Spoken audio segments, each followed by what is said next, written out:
Charlie Hebdo, c'est de la merde, et qu'il crève. Voilà.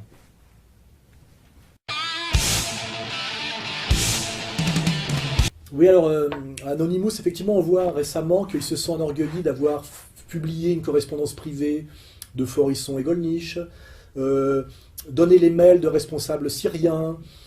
Alors c'est marrant parce que c'est systématiquement porté atteinte à des résistants à l'Empire, en réalité, hein, et toujours pour l'Empire. Anonymous, c'est un peu comme Al-Qaïda. Comme c'est anonyme, tout le monde peut en être.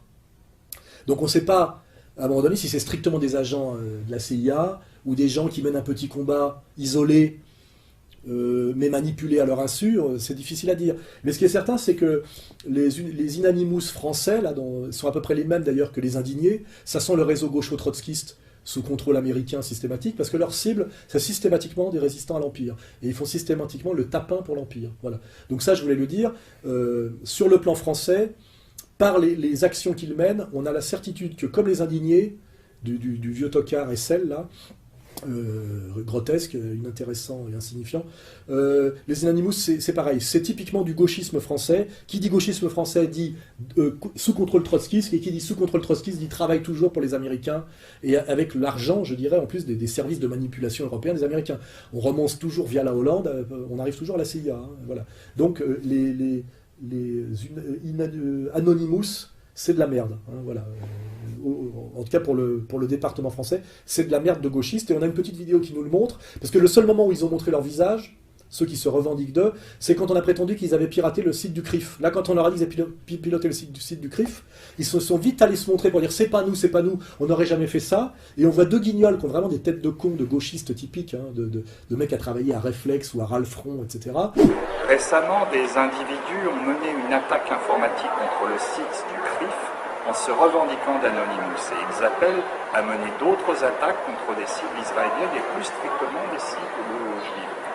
Ces individus sont des imposteurs. Par conséquent, nous tenons déjà à vous témoigner notre sympathie. Et dans un deuxième temps, comme nous pensons savoir d'où vient ce coup tordu, nous vous invitons à nous contacter sur notre site pour toutes informations complémentaires que vous jugerez utiles. Au revoir et à bientôt. Et à la fin, il y en a un, avant de partir, il sort un petit mot en hébreu, pour bien dire en gros qu'il veut dire je sais pas quoi, victoire.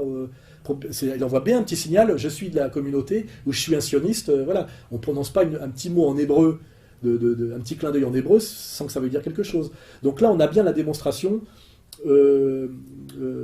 Anonymous France égale éternel réseau de manipulation gaucho-trotskiste.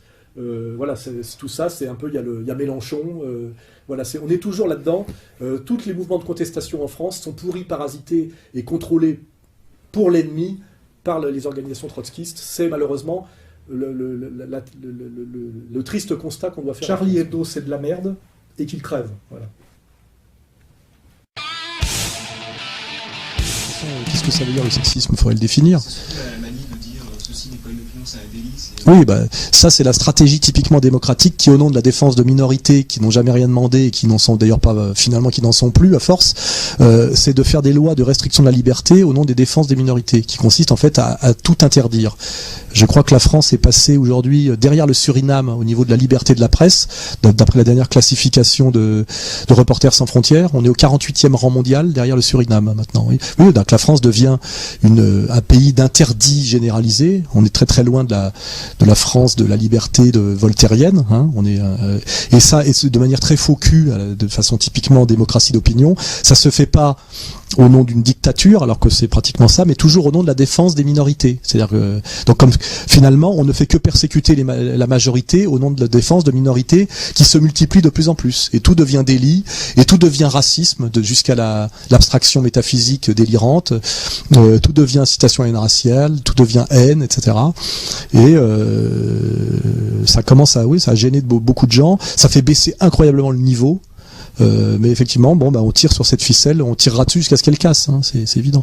Moi, je vois, pour rebondir, que samedi dernier, je devais donner une conférence qui s'appelait La France, les banlieues et l'islam, organisée par notre association et des associations musulmanes à Vaux-en-Velin. D'ailleurs, conférence qui a eu lieu finalement. Et en fait, alors que cette conférence était prévue depuis 3 mois, la veille, il y a eu des tracts qui ont été distribués avec des fautes d'orthographe de soi-disant mouvements antifascistes d'extrême gauche ne représentant qu'eux-mêmes, un tract entièrement mensonger, délirant sur moi et l'égalité et réconciliation.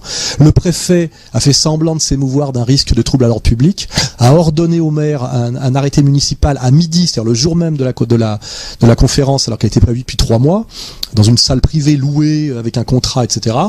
Et au nom de ça, il y a eu un arrêté municipal, ce qui fait que quand moi je suis arrivé pour parler, il y avait une présence policière, le préfet, enfin non pas le préfet, un envoyé du préfet, le maire, etc. pour en fait m'empêcher de rencontrer des gens qui voulaient parler avec moi sur le thème de la réconciliation nationale entre Français musulmans et Français, on va dire, de souche.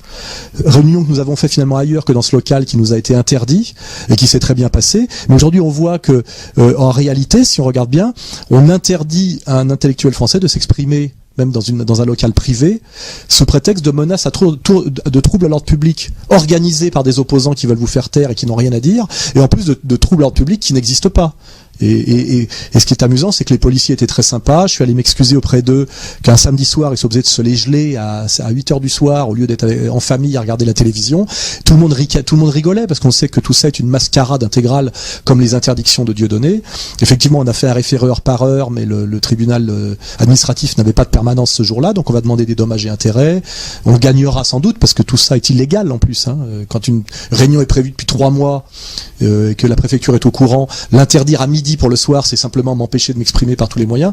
Mais ça, c'est la faux cuterie de la dictature, de ce libéralisme autoritaire qui s'exerce aujourd'hui. C'est la même faux cuterie que de mettre des radars partout pour racketter les automobilistes au nom de la mortalité sur la route, alors qu'il y a de moins en moins de morts et les voitures sont de plus en plus sûres.